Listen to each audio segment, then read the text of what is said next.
نحمده ونصلي ونسلم على رسوله الكريم اما بعد فاعوذ بالله من الشيطان الرجيم بسم الله الرحمن الرحيم واتل عليهم نبأ ابني آدم بالحق إذ قربا قربانا فتقبل من أحدهما ولم يتقبل من الآخر قال لأقتلنك قال إنما يتقبل الله من المتقين لئن بسطت إلي يدك لتقتلني ما أنا بباسط يدي إليك لأقتلك إني أخاف الله رب العالمين صدق الله العظيم الصلاة والسلام عليك يا رسول الله الصلاة والسلام عليك يا حبيب الله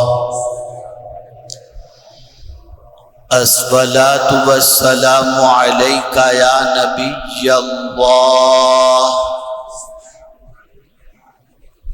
الصلاة والسلام عليك يا نور الله وعلى آلك وأصحابك يا حبيب الله صلى الله تعالى عليك وسلم بسم الله الرحمن الرحيم اللهم صل وسلم وبارك على سيدنا ومولانا محمد النبي الأمي الحبيب العالي القدر العظيم الجاه وآله وصحبه وبارك وسلم جزاکم اللہ خیرہ۔ میرے پیارے آقا صلی اللہ تعالی علیہ وسلم کے پیارے دیوانوں، زندگی کے دن بڑی تیزی کے ساتھ گزر رہے ہیں۔ ماہ رمضان شریف کا انتظار تھا، وہ اتنی تیزی سے آیا اور اتنی تیزی سے رخصت ہوا کہ اب حج کا موسم بھی آ گیا۔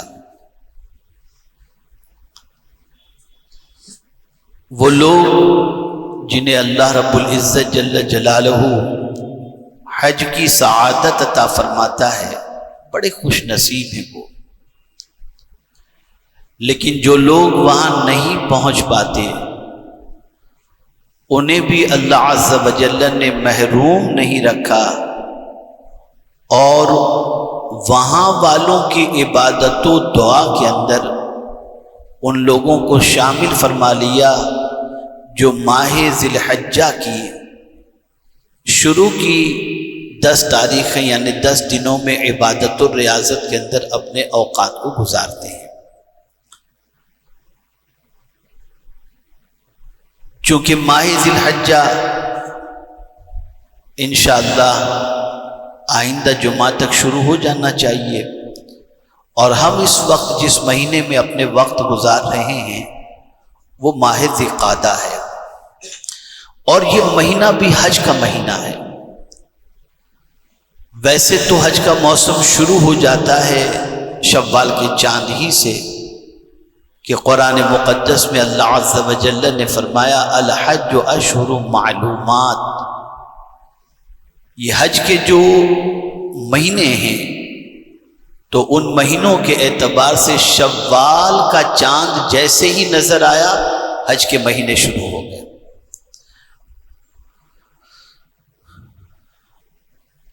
اب ظاہر سی بات ہے کہ اس ماہ مبارک میں یعنی ماہ ذی الحجہ میں عید الاضحیٰ کے موقع پر بندہ قربانی کرتا ہے۔ اب ہمیں آج یہ سمجھنا ہے کہ کیا یہ قربانی ابھی سے ہے یا کب سے یہ قربانی شروع ہوئی؟ تاکہ آپ اچھی طریقے سے قربانی کے کانسیپٹ کو بھی سمجھ سکیں اور قربانی کب سے شروع ہوئی، قرآن کی روشنی میں اس کی تاریخی معلومات بھی آپ کے پاس ہونی چاہیے۔ قربانی کا سلسلہ اول روز سے ہے، لیکن مختلف شکلوں میں، مختلف صورتوں میں، جیسا کہ قرآن مقدس میں رب نے فرمایا وَلِكُلِّ أُمَّةٍ جَعَلْنَا مَنْسَكًا،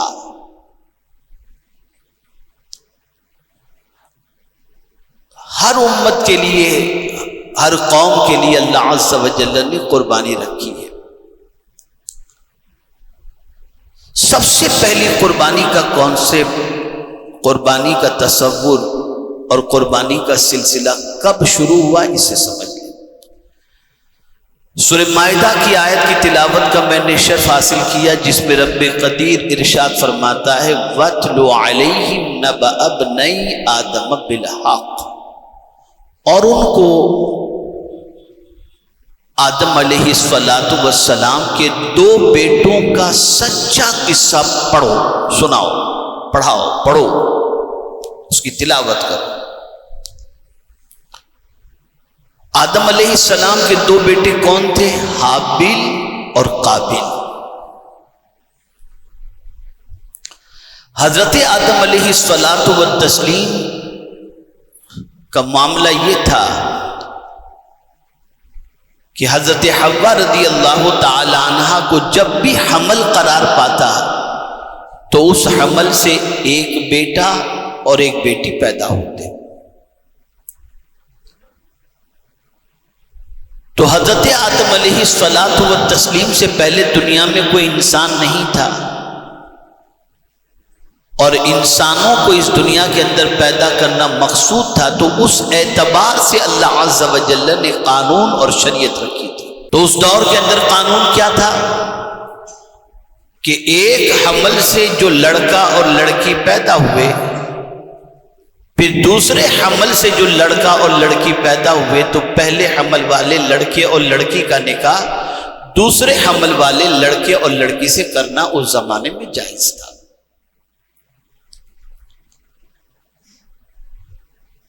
تو دونوں بھائیوں کا واقعہ یہ ہے کہ حابیل کے ساتھ جو بیٹی پیدا ہوئی تو اب اس کا نکاح قابیل کے ساتھ ہونا چاہیے، اور قابیل کے ساتھ جو لڑکی پیدا ہوئی تو قابیل کی بہن کے ساتھ نکاح حابیل کا ہونا چاہیے۔ لیکن ہوا یوں کہ قابیل کی بہن جو تھی وہ بڑی خوبصورت تھی،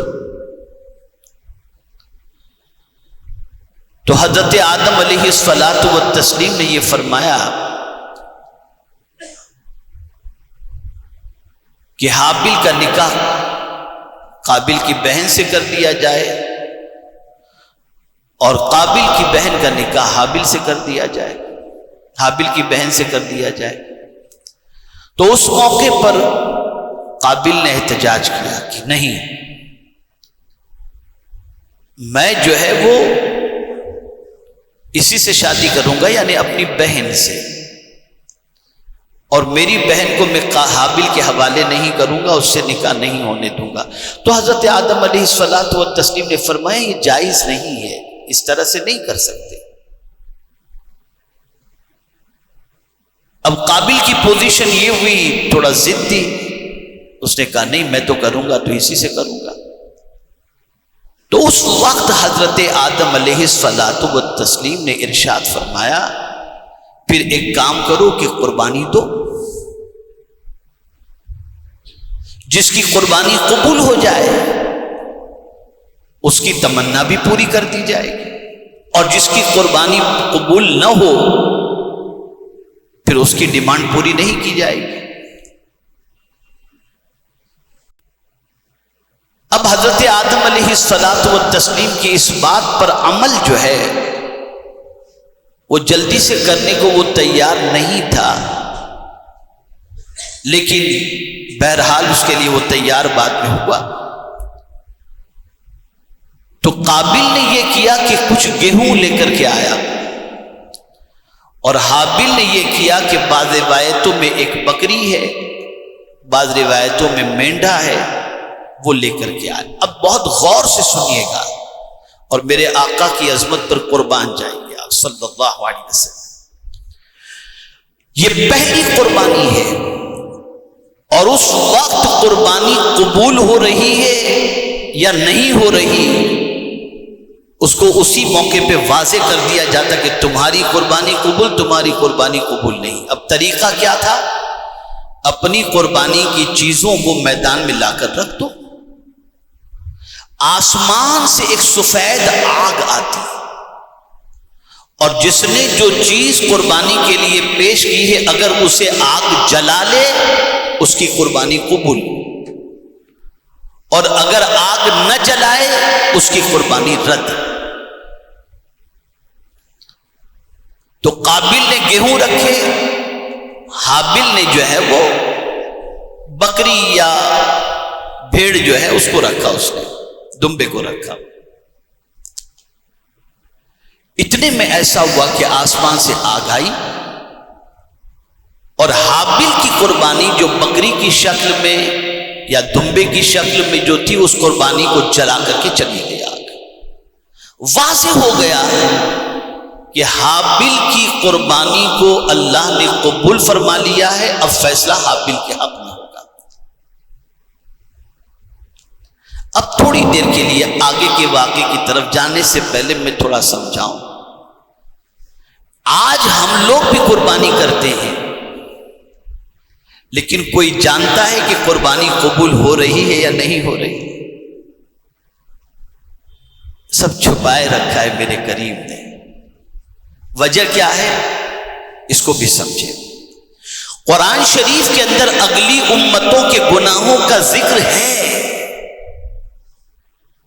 کہ فلاں نبی کے امتی یہ گناہ کرتے، فلاں نبی کے امتی یہ گناہ کرتے اور ان کے گناہوں کی وجہ سے یہ عذاب ان پر آیا۔ لیکن میرے کریم کو اپنے پیارے حبیب کی امت پر اتنا پیار کہ اس امت کو آخر میں پیدا فرما کر اس کے عیب پر پردہ ڈال دیا، کسی کو پتہ ہی نہیں، چھپائے رکھا۔ تو قربانی کے حوالے سے بھی آج ہم اور آپ کروڑوں کی تعداد میں جانور ذبح کرتے ہیں لیکن کوئی کہہ نہیں سکتا کہ اس کی قربانی قبول ہوئی اور میری قربانی قبول نہیں ہوئی، اس لیے کہ کوئی بظاہر ایسی علامت نہیں رکھی گئی، لیکن اس زمانے میں اسی وقت واضح ہو جاتا کہ اس کی قربانی قبول ہوئی، اس کی قربانی قبول نہیں ہوئی۔ اب آپ دیکھیں، حضرت آدم علیہ الصلاۃ والتسلیم نے جب دیکھ لیا کہ حابل کی قربانی قبول ہو گئی تو ارشاد فرمایا کہ حابل کی قربانی قبول ہو گئی، اس لیے قابل تمہاری بہن جو ہے وہ حابل کے لیے ہو گئی۔ لیکن اس کو ضد تھی اور اس نے ماننے سے انکار کیا، لیکن ہمت جٹا نہیں پایا اپنے بھائی سے جھگڑا کرنے کی۔ جب حضرت آدم علیہ الصلاۃ والتسلیم حج کے لیے تشریف لے گئے تب جو ہے دونوں بھائیوں میں جھگڑا شروع ہوا اور قابل نے حابل سے کہا کہ میں تجھے قتل کر دوں گا۔ اب غور سے سنیے آپ، وَاتْلُ عَلَيْهِمْ نَبَأَ ابْنَيْ آدَمَ بِالْحَقِّ إِذْ قَرَّبَا قُرْبَانًا فَتُقُبِّلَ مِنْ أَحَدِهِمَا وَلَمْ يُتَقَبَّلْ مِنَ الْآخَرِ۔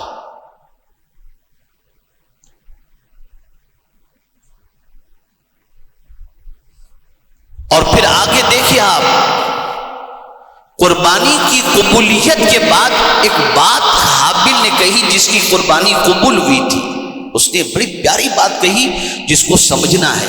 اس نے کہا انما یتقبل اللہ من المتقین، اللہ اس کی قربانی کو قبول کرتا ہے جو اللہ سے ڈرتا ہے، جو اللہ سے ڈرتا ہے۔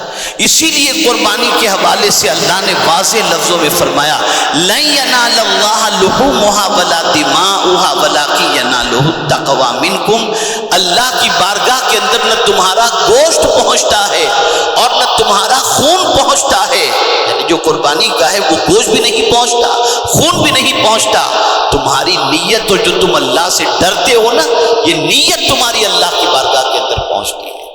اب یہاں ایک چھوٹا سا آپ کو سوال پوچھتا ہوں، کتنے لوگ ہیں جو قربانی اللہ کے لیے کرتے ہیں؟ پہلے سے پلان ہوتا ہے، یہ بنائیں گے، کیٹرس کو بات کر کے رکھیں، اس کا سموسا بنے گا، اس کا پایا بنے گا، اس کا یہ بنے گا، اس کا کہاں اللہ کے لیے، کہاں اللہ کے لیے؟ کھانے کے لیے قربانی، صرف کھانے کے لیے۔ اور فرمایا گیا بہار شریعت کے اندر کہ مخصوص جانور کو مخصوص دنوں کے اندر اللہ کی رضا کے لیے قربان کرنا، اس کا نام ہے قربانی۔ یا اللہ کی رضا ہے ہی کہاں؟ پیٹ کی رضا ہے یہاں پر، پیٹ کی رضا ہے۔ سوائے اس کے اور کیا ہے؟ تقوی اتنا ضروری ہے کہ حج کے موسم پر بھی رب نے فرمایا تم پیسے لے کے، جب کا کہنے کا یہ قرآن کی روشنی میں کہ تم ساری چیزیں لے کر زیادہ سفر کی حیثیت سے جاتے ہو، مال لے کے جاتے ہو، گرمی کا سامان لے کے جاتے ہو، ٹھنڈی کا سامان لے کر جاتے ہو، یہ سارا تمہارے ساتھ زیادہ سفر ہوتا ہے۔ اور کچھ لوگ وہاں جاتے تھے تو بھیک مانگتے تھے، وہاں جا کر بھیک مانگتے تھے اور کہتے تھے ہمارے پاس تو کچھ بھی نہیں ہے، ہم تو اللہ کے بھروسے پر آ گئے۔ تو قرآن کہتا ہے یہ اللہ کے بھروسے پر بھیک مانگنے کی عادت کس نے تم کو سکھائی؟ اپنے ساتھ زیادہ سفر لے کر کے جاؤ۔ اس لیے حج کا سفر صاحب استطاعت ہونے کے باوجود بھی یہ فرمایا گیا کہ تمہارے پیچھے گھر والے جو ہیں ان کے لیے کھانے پینے کا انتظام بھی ہو اور راستے میں سفر کے اندر امن بھی ہو، تب جا کر تمہارے لیے حج کو جانا ضروری ہے۔ اور وہاں بھی کیا چیز وَتَزَوَّدُوا فَإِنَّ خَيْرَ الزَّادِ التَّقْوَىٰ، زاد سفر لو اور بہترین زاد سفر تقویٰ ہے، قدم قدم پر اللہ سے ڈرتے ہوئے جانا۔ اب یہاں مجھے ایک بات یاد آ رہی ہے حضرت حسن بصری علیہ الرحمہ سے، ان سے کسی نے پوچھا، آج تک شاید آپ نے سنا نہیں ہوگا، ممکن ہے یہاں کچھ حجاج ہوں ورنہ میری بات ان تک انشاءاللہ پہنچ جائے گی۔ حضرت حسن بصری علیہ الرحمہ سے پوچھا گیا کہ کس کا حج حج مبرور ہے، حج مقبول ہے، کیسے پتہ چلے کہ اس کا حج اللہ نے قبول فرما لیا؟ تو فرماتے حج کو جانے والا حج سے جب پلٹ کر کے آئے تو اس کے دل میں دنیا کی محبت کم اور آخرت کی محبت زیادہ ہو جائے۔ اگر یہ اس کی کیفیت بن جاتی ہے تو مبارک ہو کہ اللہ نے اس کو حج مبرور کی سعادت عطا فرما دی۔ یہ تو پھر یہ سمجھنے کے بعد اب آئیے اسی طرف چلتے ہیں۔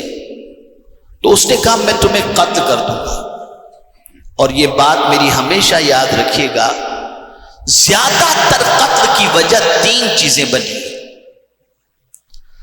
زر، زن اور زمین۔ آج بھی جو کچھ ہو رہا ہے وہ زمین ہی کے لیے ہو رہا ہے، جتنی جنگ ہو رہی ہے وہ زمین پر قبضہ کرنے کے لیے ہو رہی ہے۔ اور یہ پہلا قتل ہوا ہے دو بھائیوں کے درمیان جب معاملہ ہوا اور قابل نے اپنی بہن سے حابل کا نکاح نہیں ہونے دیا، اور اس نے کہا کہ میں تمہیں ضرور قال لأقتلنک، میں ضرور تمہیں قتل کروں گا۔ قربان جائیے، بھائی بھی تو ایسے ہونے چاہیے۔ کیا حابل تھے، سبحان اللہ۔ کہتے لئن بسطت الی یدک لتقتلنی، اگر تو اپنا ہاتھ مجھے قتل کرنے کے لیے بڑھائے نا، ما انا بباسط یدک لاقتلک، لیکن میں تیری طرف ہاتھ نہیں بڑھاؤں گا قتل کرنے کے لیے۔ اگر تو قتل کرنے کے لیے ہاتھ بڑھاتا ہے تو یہ نہ سوچنا کہ میں بھی تجھے قتل کرنے کے لیے بڑھوں گا، نہیں، میں تیری طرف قتل کرنے کے لیے ہاتھ نہیں بڑھاؤں گا، نہیں بڑھاؤں۔ اور ہوا یوں ہی، قابل نے حابل کو قتل کر دیا۔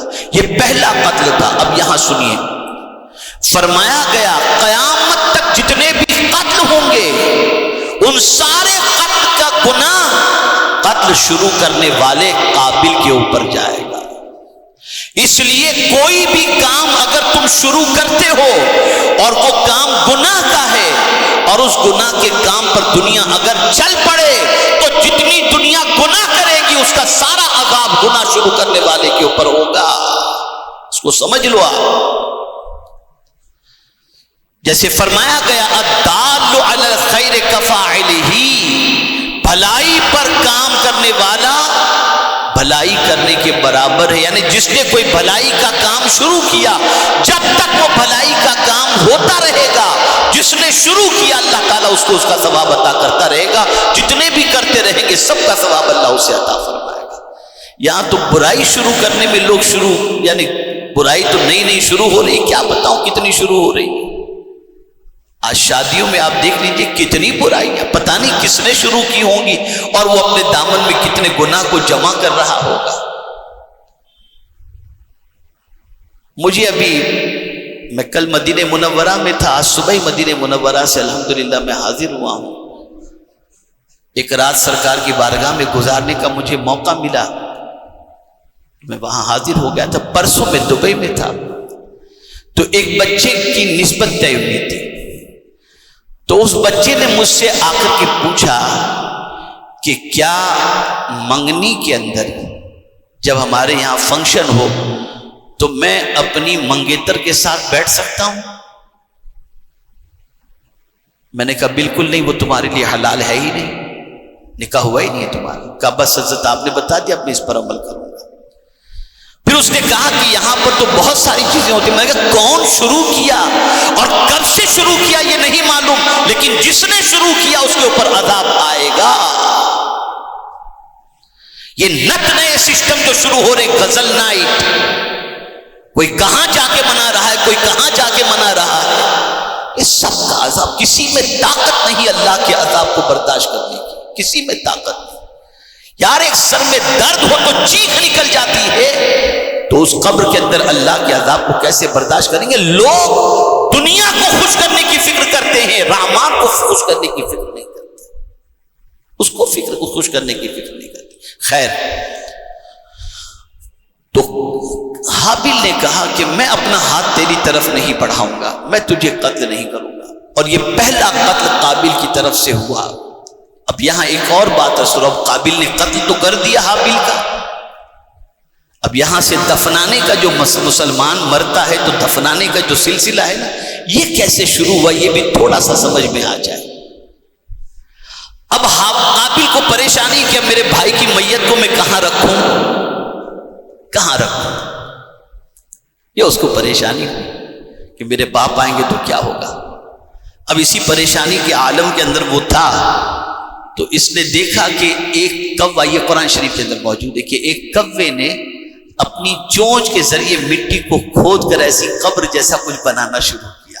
بس اس کو سمجھ میں بات آ گئی کوے کو دیکھنے کے بعد کہ میرے بھائی کی لاش کو جو ہے میں زمین کو کھود کر اس کے اندر دفن کرتا ہوں. تو میرے پیارے آقا صلی اللہ علیہ وسلم کے پیارے دیوانوں، یہاں سے ایک بات سمجھ میں آئی، جتنا سن کر انسان نہیں سیکھتا اتنا دیکھ کر انسان سیکھتا ہے. ایک کوے کو زمین کھودتے ہوئے دیکھ کر قابل نے سیکھ لیا کہ میرے بھائی کو بھی اسی طریقے سے زمین کے اندر دفن کیا جا سکتا ہے زمین کھود کر. تو آج ہمارے معاشرے کے اندر جتنی برائیاں پنپ رہی ہیں، ان ساری برائیوں کی وجہ سب سے بڑی یہ ہے کہ ایک دوسرے کو دیکھ کر اس نے 200 آئٹم رکھی تو میں 500 آئٹم رکھوں گا، تو اس نے یہ کیا تو میں اس سے بہتر کروں گا. بس اسی میں لگے ہوئے، اسی میں لگے ہوئے. اسی لیے رسول رحمت صلی اللہ تعالی علیہ وسلم نے دوسروں کے طریقوں کو اپنانے سے منع فرمایا. تو عرض یہ کر رہا تھا، یہ پہلی قربانی تھی، اور اس پہلی قربانی کا معاملہ یہ تھا کہ جس قربانی کو اللہ قبول کر لیتا، آگ آتی اسے جلا کر کے چلی جاتی، اور جس قربانی کو اللہ رد فرما دیتا وہ قربانی کی چیز وہیں پر پڑی رہتی. لفظ قربان آیا ہے، اور یہ اردو یا ہندی کا لفظ نہیں ہے، یہ قرآن مقدس کا لفظ ہے، عربی کا ہے، قرب کے معنی، قریب ہونے کے معنی. یعنی آپ سوچو یہ قربانی کا عمل کتنا بڑا ہے جانتے ہیں؟ حضور صلی اللہ علیہ وسلم ارشاد فرماتے ہیں، قربانی کے جانور کا خون زمین پر گرنے سے پہلے اللہ تعالیٰ قربانی کرنے والے کی مغفرت فرما دیتا ہے. یہ ہے قربانی. گوشت کا نام کھانے پینے کا نام ہی اپنے سب کچھ سمجھ لیا ہے. اور اس قوم کو کھانے کا اتنا شوق ہے، اتنا شوق ہے، اتنا شوق ہے کہ کسی قوم کو اتنا شوق نہیں ہوگا. اس لیے جتنی ہوٹلیں، پوری دنیا کی بات کر رہا ہوں، جہاں تک اس فقیر کو جانے کا موقع ملا ہے، چاہے وہ امریکہ ہو، چاہے وہ انگلینڈ ہو، چاہے کوئی دوسری کنٹری ہو، جہاں جہاں مسلمان زیادہ آباد ہیں وہاں کھانے کی ہوٹلیں سب سے زیادہ ہیں. اور ان ہوٹلوں کا سلسلہ بھی رات کے 2 بجے تک کھلا رہتا ہے. اور ہمارے یہاں تو ڈھابے پہ کھانے کے لیے یہاں سے جاتے بھیونڈی تک کھانے کے لیے، محلے کی مسجد میں نماز پڑھنے آنے کی توفیق نہیں ہوتی، لیکن ڈھابے پہ وہاں کھانے کے لیے جانے کی توفیق ہوتی. یہ ہماری قوم کا حال ہے، یہ ہماری قوم کا حال ہے. قربانی در حقیقت اللہ سے قریب ہونے کے لیے، اور یہ ایک قربانی نہیں ہے. اسے آپ سمجھتے ہیں کہ یہ قربانی بس جانور کو ذبح کر دیا؟ نہیں. اور یہاں یہ بھی بتا دوں، جانور اس وقت تک حلال ہو ہی نہیں سکتا جب تک کہ اللہ کا نام لے کر کے اس کو ذبح نہ کیا جائے. آج کہیں کا بھی کچھ بھی کھا لیتے ہیں، ابھی ارے بس بڑا ٹیسٹی کھانا. نہیں،